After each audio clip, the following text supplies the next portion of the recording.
Since the rebrand, you knew I was going to start with a bang. And yes, we definitely are. Our first guest, he's a certified sexologist and a relationship coach. That's not why he's on the show. Well, part of it is because he's got 105,000 subscribers. This is one where he's got some amazing tips, some great information that should be really good for you to apply. Yes, to your podcast. Stay tuned.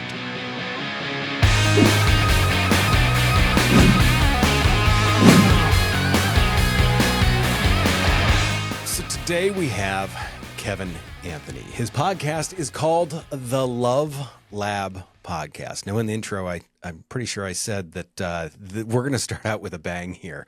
And part of the bang with this is he has, just on YouTube, over 105,000 subscribers.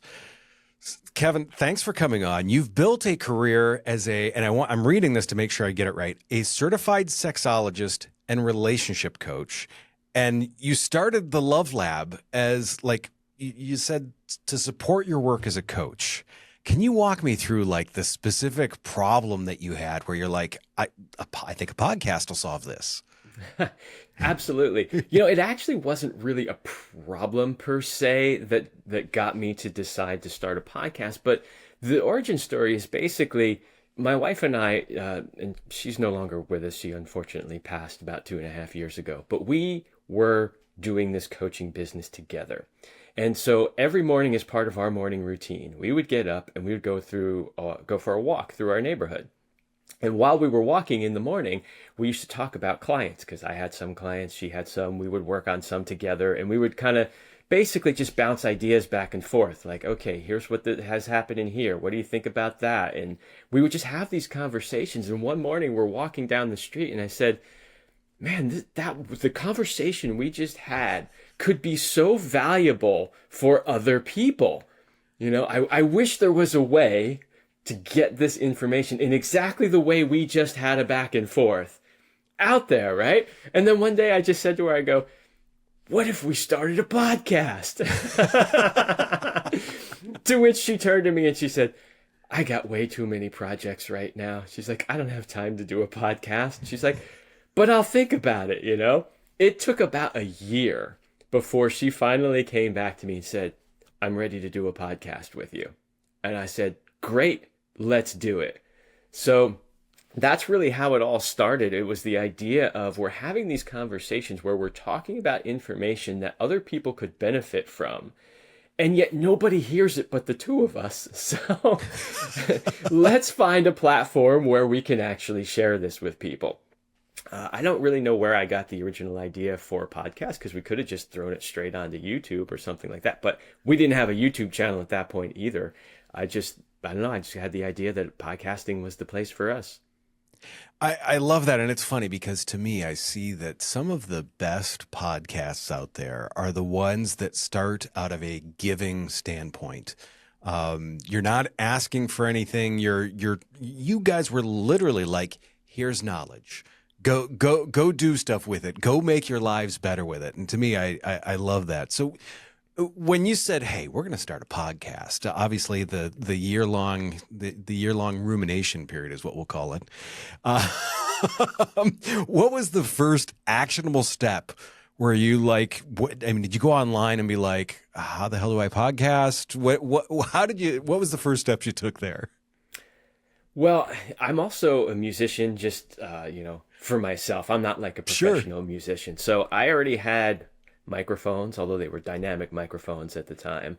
I had a recording interface. I had some experience recording into GarageBand and that sort of thing. So when it was time to start, I just said, I think I can pull this off because I already have a pretty good understanding of how all these pieces work together. And so I told my wife, I said, I'm going to go, lock myself in the other room and play with all this equipment and see what I can come up with. And it really wasn't that difficult for me because I had a bit of a background already.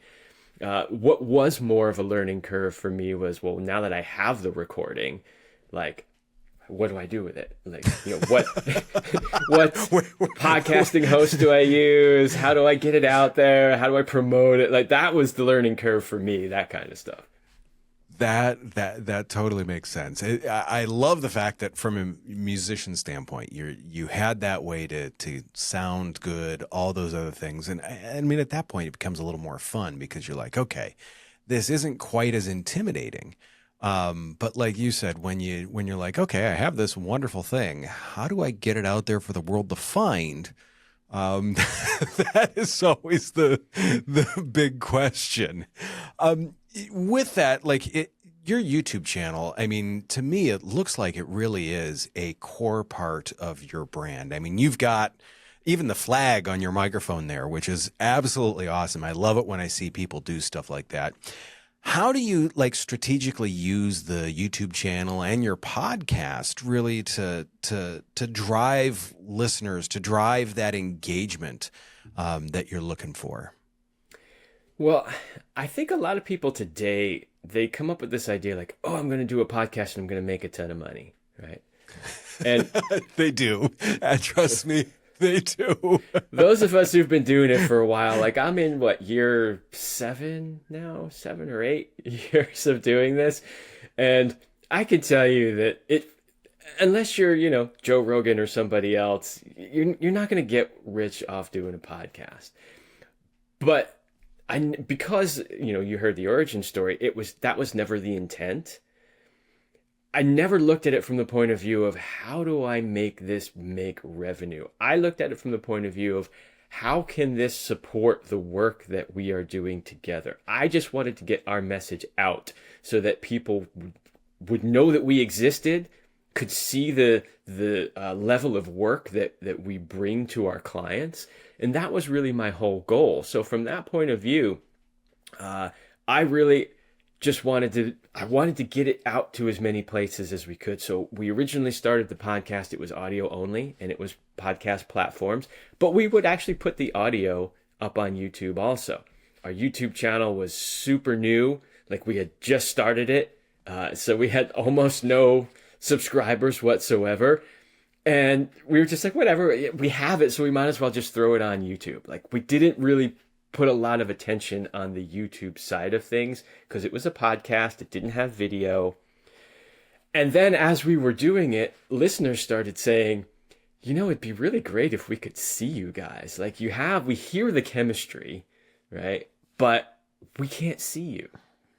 So then we said, okay, let's add some video, but that brought in a whole nother level of complexity because our podcast setup was stuffed in the corner of an office, up against a wall, and we were like, if we're going to do video, now we have to have distance, we have to have a camera out in front of us, we have to have lights. Like, we had to rethink the entire setup that we had in order to do video. However, having said that, once we did get that, that really changed things on YouTube for sure. Once people could actually see, who was talking, and it feels like we're more engaging with them.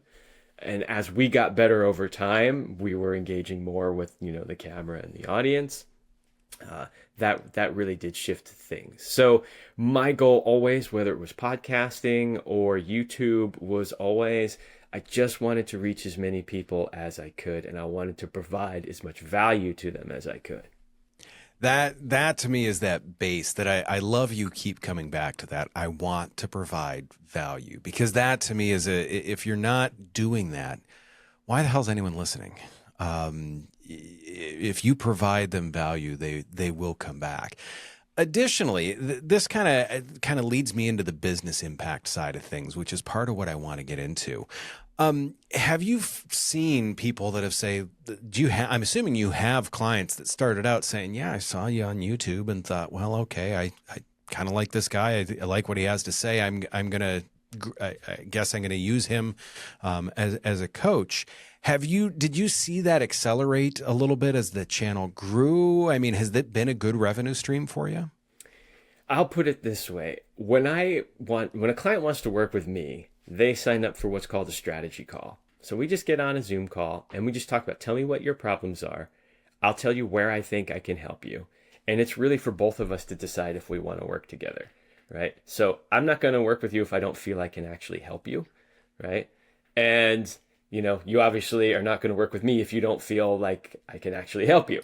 Right. So we get on that call, and that's sort of how we work. But the very first question that I ask everybody the second we get on that call is, how did you hear about me? And I can tell you, I have a notebook where I write notes during every one of these calls. And if you flip back through there, I would say 98% of the answers to that question are, I heard your podcast, or I'm a listener of your podcast, or I saw you on YouTube. Wow. I mean, that is, I guess that's a hell of a, I mean, I don't even know how to put that into words, that in terms of effectiveness. Yeah. And, in my industry, because let's face it, I am talking about, sex and relationships, right? It is a heavily censored topic. Yes. Everywhere.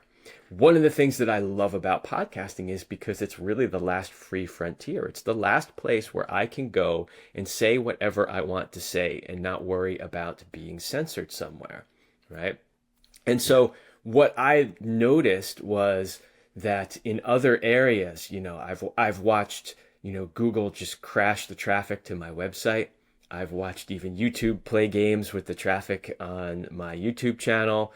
I've watched a lot of areas where they just start to suppress and censor my message. And so over the years, the podcasting just became essential to getting my message out there because it really was the only place I could really effectively do it. I mean, that makes perfect sense. And it's one of the things that I love about it too, because once you have that RSS feed, that's yours. And you can send it out to people. It's not going to get quashed. It's not going to get smashed. It's not going to get put in the back closet like where you guys were first recording. It can actually, I mean, it's your RSS feed. It can be out there. I mean, in front of as many people as you want it to. Have you found that there's been a specific call to action or a specific approach that has really helped with finding those people that you want to work with? I would say probably the most important thing is to just be genuine and be yourself. I think that has been the biggest draw because I get that feedback from listeners and from clients all the time. They're like, the reason I reached out to you and not somebody else was because I felt like you were genuine, right? And so my advice to anybody that wants to start a podcast is, don't go out there and try to be an actor. Don't go out there and put on a show. You want to be dynamic. You want to be exciting. You want to be a presence, but it's got to be authentic. If you show up as your real self with the, intent of wanting to help people and deliver value, it's magnetic and they're going to want to listen to you. I absolutely love that. It's so funny because people can tell when there's a difference in personality. They can just see it. And it's one of the reasons why we love video on it too, because it really makes it apparent when someone is acting instead of just being themselves. I also get too, you and I, we have a different type of charisma, but we both present well. We're easy to listen to. It's different. It's a different way of doing it, but it's, once again, it's approachable. It's people want to listen to that. We also realize not everyone's going to have that, but it's so much worse when people try to force that. It comes across as disingenuous, and especially in like a field like yours, you just can't have that. I mean, it has to be you have to be 100% honest up front. I love that. You mentioned that a lesson you've learned was that it's up to you to make your podcast successful. It's a powerful insight. It really is, because I know to get where you've put in an incredible amount of work. Can you tell me about something early in your journey when you're like, oh gosh, I am learning a lesson here and it's the hard way? Oh yeah. It's funny you say that because, okay, being a professional in the industry that I'm in, I know a lot of other professionals in the industry, and Sure. Many of them are personal friends of mine. And so, one of the things that my wife and I said to each other early on was, man, we know so many people that could help us promote this. Like we're not by ourselves just trying to, like we know a ton of people. So the first thing we did when we launched was we sent out messages to everybody, some of which were been dear friends for like decades. Here's our new thing, please share it with everybody. And it just did nothing. Like most people did nothing. They were like, "Oh, cool. Glad you started a podcast." And that was it. Like we never heard from them again, right? And so that was the big wake up call for us. We're like, wow, if our own friends who like love us and want to support us aren't really doing anything, then you can sure bet that nobody else is going to really lift a finger to help you. That was the wake up call that told us if we're going to get this out there, it's going to be us. Nobody's going to do it but us. It's funny you say that. It is very true. I feel like everyone has these expectations of I'm going to put out a podcast and I'm going to be Joe Rogan in 2 years. And the thing that I always love to tell people is if like have the right expectations for it. The other thing I tell people too is if there's 8 people in the next room that were interested in hearing from you, would you go in and talk to them? Yes. So get the podcast out there so you can go talk to them about that. In terms of other difficult things with this, I mean, you obviously had to make a pivot with your show going from 2 to 1. Obviously there's a huge emotional component to that. From the podcast side of that, was that pivot a difficult thing? Obviously, I know the emotional part was, but from the podcast side, was that a difficult piece to do? Yeah, to be perfectly honest, I almost quit. Sure. And the reason wouldn't have blamed you. The reason for that is, my wife and I had really great chemistry. And we would get that feedback all the time. Like what made the show engaging was the way we related to each other and the information that we were sharing. And I felt like without that, like who was going to want to listen to me, right? But I did get a lot of positive encouragement from people who said, don't do that. Sure. Don't give up on it. Keep going. And so I thought, okay, all right. But then I started to have some ideas like, okay, what if it wasn't just me? What if I had guest hosts come in to share with me? What if I don't know, I just was trying to think outside the box of what could I do to keep that sort of dynamic going and keep it interesting. And I experimented with that in the beginning. I had some different people, different experts come on and guest host with me, which was different than doing an interview. Sure. Right? So an interview, I'm asking you specific questions. In this, we would co-develop the topic for the show and we would bounce back and forth like my wife used to. And, it worked okay. It ended up being a lot more work for me. It took a lot more time to actually produce those, like to create them before even sitting down to record them. And in the end of the day, my audience basically told me one way or another that they actually preferred it when it was just me. And so I kept going. I love that. That to me, the audience awareness piece of that is a big part of what I love about hearing that, because it's like, look, we tried something, it didn't exactly work as well as I hoped. The audience is like, no, look, just do the thing. And that the fact that you were able to make that pivot for that and willing to make that pivot for it. Obviously, it's a lot easier when you say, this is going to be a hell of a lot less work if I do this solo. Yes, I'll make that pivot. How does the podcast fit into your future plans? I mean, are there big plans? Are there changes? I know it's an integral part of your business. Are there plans to keep it that way, move it forward, do more? What's for the future? I started telling you that we started the podcast because we just wanted to get the conversations we were having out there. Yeah. And I never really thought about, podcasting itself as something that, would be something I would enjoy so much. Right. And over the years, I've realized I love podcasting. It's one of my favorite things that I do. And the ability to sit here in front of a microphone and have people give me their attention and want to hear what I have to say it's an honor, honestly. And because of that, it's like, let's just say the show didn't continue to grow. Maybe it stayed flat. Maybe it even declined a little bit.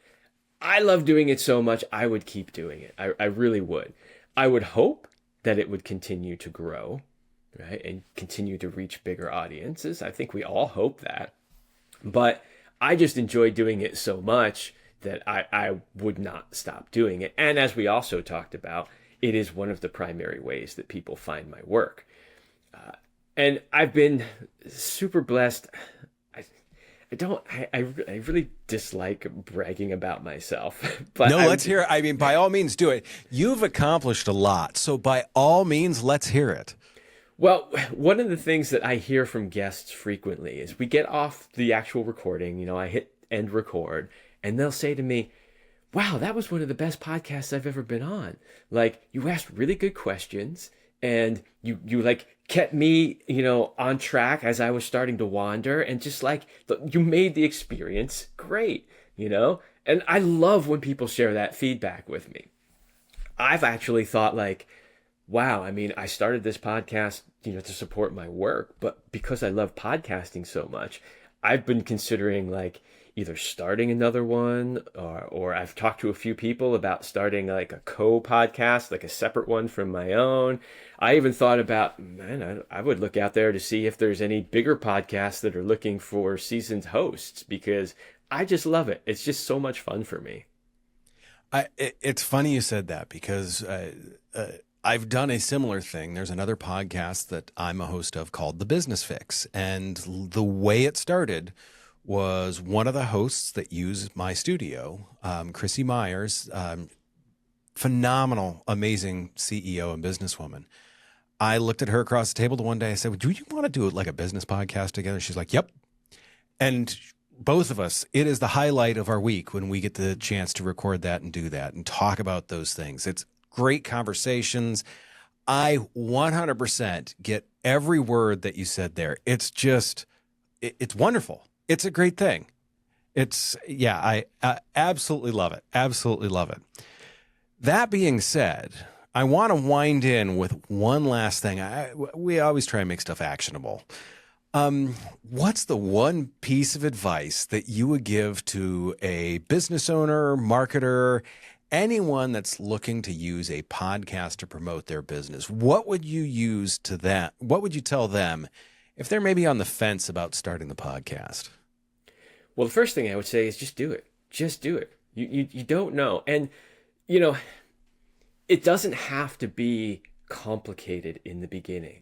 You know, like I tell people, just get yourself, you know, a $50 or $99 quality, you know, relative quality USB microphone and a computer, and GarageBand if you're on a Mac for free, or, you know, there's other programs you can use on PC.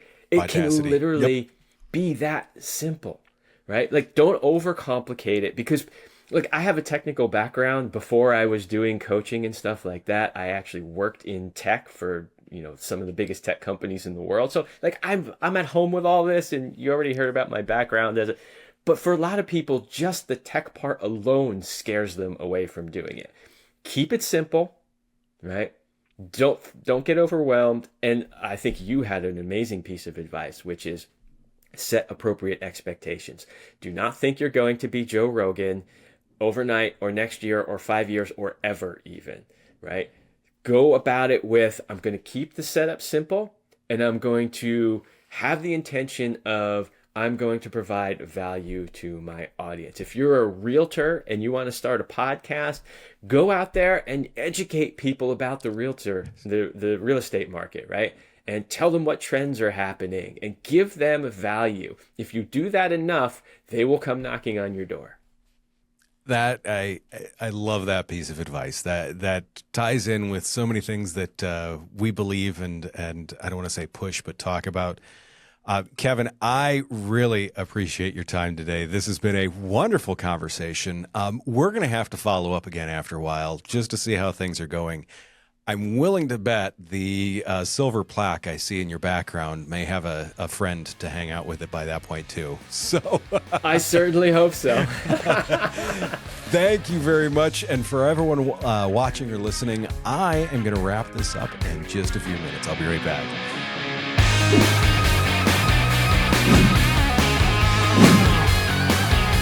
I was really glad to get Kevin as a host. First off, I mean, as soon as I talked to him, as soon as I saw his podcast, I realized the charisma, the way he carries himself, and just the general knowledge that he has. I mean, what a great guest to have on your podcast. If you're looking for guests to find people like that, they are golden. Just tons of great information.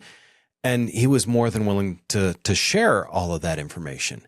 And that, to me, is really the actionable thing that I want to talk about. He mentioned a couple of times in there, he started his podcast in order to share information, share conversations. It wasn't for him. Now, granted, he still enjoys doing it, so he gets something from it. But really, he's doing this for the people that tune in to the Love Lab podcast. He's doing it to share information. He's doing it to try and make people's lives better. I mean, is there really a more noble cause than doing that? So when I look back at this, and I want to make sure that we're doing actionable things, we want to leave you with actionable stuff that you can look at each week when it comes time to do your podcast. I want you to really dive in and say, why am I doing this? Who am I doing this for? What's the reason why I'm doing this? It really should be an audience-centric reason. It should be a giving reason. If it's not, and you've been stumbling with some of your audience growth, maybe it is time to take a look at that. Maybe it's time to really dive in and say, why am I doing this? Who am I doing this for? And what are they going to gain from it? Not you. Don't think about you at all in the process. What is your audience going to gain from that? To me, that really is where the gold is. I've heard Mel Robbins in her podcast, one of the top rated podcasts out there, saying she never asks people to subscribe. She's never tells people to follow. She doesn't ask for reviews even. She's like, look, I am doing this for people, so therefore I can't ask them to do anything. To me, I very much like that philosophy. I love how she presents it like that. If you present your podcast like that, you will engage with that brighter, wider, just bigger audience. And once again, you're going to engage much, much deeper with that audience. With all that being said, I am very excited for some of the stuff that we have coming up. Our next guest is also going to be another interesting one that's going to be a little bit out of left field for what you may think. Not going to say anything about it, though. I want to make sure that, I'm going to ask you to come back next week. I'm at least going to ask you that, right? That being said, do me a favor. Take care of yourself. If you can, take care of someone else too. I will see you very, very soon.